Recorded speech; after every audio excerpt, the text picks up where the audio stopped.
Happy birthday to you. Happy birthday to you. Happy birthday, happy birthday.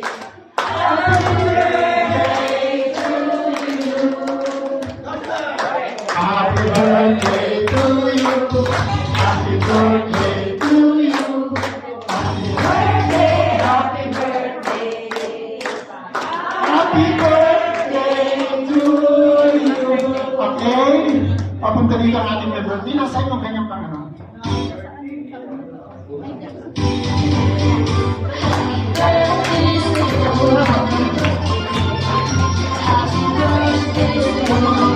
Okay? At this portion, ladies and gentlemen, bibigyan natin siya ng counting para makapag-list siya sa kanyang sarili.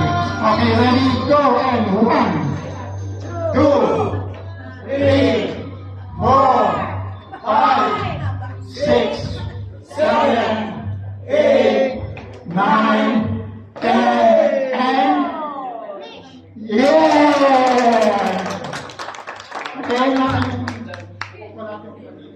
Okay, dito ko lang.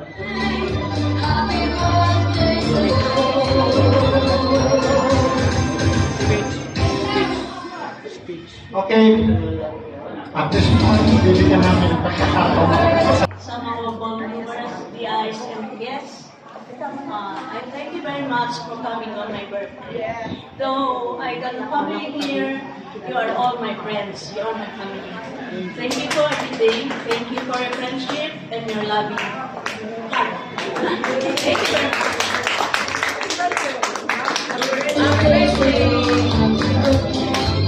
Maraming. Isa pa. Happy birthday to you. Happy birthday to you. Happy birthday, happy birthday. Happy birthday to you. Palakpakan po tayo na may kasama ngayon. Okay. Sorry, I forgot my family here. I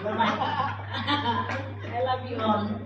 Okay, hindi pa. Bibigyan po natin ng pagkakataong makapag-wish ang kanyang naanditong mga family. Okay, sir?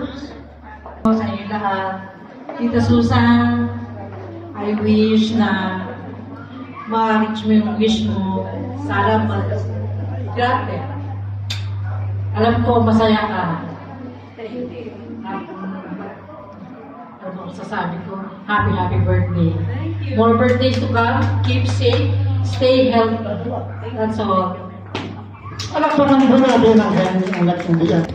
Sumasabi ko sa anak ko, lalo na pa ako nakakapunta ng o nakakabalita ng mga kusaya mo.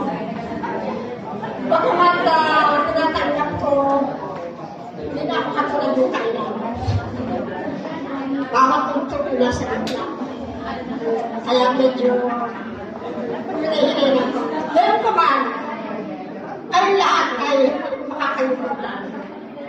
Makabahan kayo ng kabanata sa buhay ko. From South Alabama.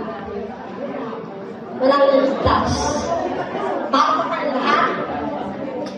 At para kay Susan, palagayang natin sa hintara. Salamat po. Susan po ay 20 years na po kami magkasama. Siya po yung boss ko sa bangko na dati ko pong pinagtatrabaho. Kaya po, gano'n na lang po yung bonding namin. As 20 years na kami magkasama, alam ko na po yung buhay ni Ma'am Susan, yung mga ups and downs niya, at wish ko po sa kanya ay complete happiness. Pero at least po, magpapanap po niya yung complete happiness through God and self-love. Wish ko po talaga, yung mga wish niyo ay matupad. Thank you po. Tanong mo ko, ilang taon ka na? Ayaw sabihin. Hindi ako naniniwala. 88 na daw siya. Excuse me. Hindi siguro. Si 70 ka na rin.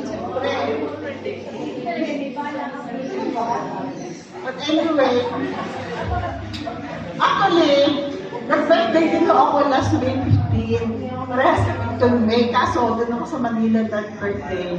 Kasi yung husband ko, kasunod lang kami ng birthday. Kaya kinakantsawan nila ako doon. Kung magpapa-birthday na ako, sabi ko yung bukas na rin. Nagulat naman sila. But anyway, magkakaroon naman siguro ako ng simple lang magsasayaw tayo. Hindi may rants lang. But anyway, Susan's birthday. Siyempre, I wish you more birthdays along, a healthy body, prosperity, long and happy